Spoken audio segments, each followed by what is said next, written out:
ভবনটি এটি কোনো ধরনের অনুমতি ছাড়াই তৈরি হয়েছে, যার কারণে আমাদের কক্সবাজার উন্নয়ন কর্তৃপক্ষের নিয়মিত মোবাইল কোর্টের একটি অভিযান হিসেবে এটি পরিচালিত হচ্ছে। এই অবৈধ দখলদাররা যতই দখল করে থাকুক না, একসময় না একসময় এটা সরকার তাদের আওতায় নিয়ে আসবে, ফলে তারা যেন দ্রুত এই জিনিসটা থেকে সরে যায়, তাহলে আমাদের পরিকল্পনা সুন্দর কক্সবাজার তৈরি করতে সহজ হবে কাজ। কক্সবাজারে কোনো অনুমোদিত ভবন থাকবে না, এটাই আমাদের চেষ্টা। এবং এইভাবে কারণ আমরা নিয়মিতভাবে নোটিশ দিয়ে যাচ্ছি, জনগণকে সচেতনও করছি যে গত 6 তারিখে আমাদের বিশ্ব বসতি দিবসের জন্য আমরা এই এজেন্ডাই ছিল যে সকলে যেন একটা সুন্দর পরিকল্পিত কক্সবাজার শহর গড়ে তুলি।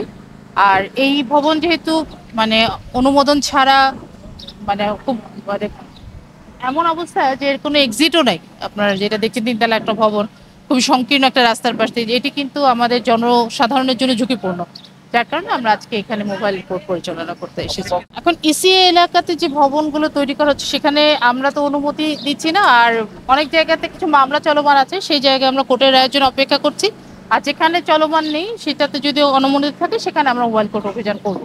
যে আমরা আমাদের মতো করে জিনিসগুলো তালিকা তৈরি করছি, প্রত্যেকটা ভবনেই নোটিশ যাচ্ছে এবং তাদের জবাবের প্রেক্ষিতে পরবর্তী করণে যদি তাদের ভবন দেখা যায় যে আপনার ইসি এলাকার বাইরে এবং অনুমোদন দেওয়ার যোগ্য, তাহলে আমরা দিচ্ছি, আর না হলে সেখানে অভিযান পরিচালনা করা হবে, সেরকম একটা প্রক্রিয়া চলমান রয়েছে। আমাদের বার্তা হচ্ছে যা করবেন আইন অনুমোদন মধ্যেই করবেন, তাহলে বিষয়টার কোনো ধরনের থাকে না, রিস্ক থাকে না।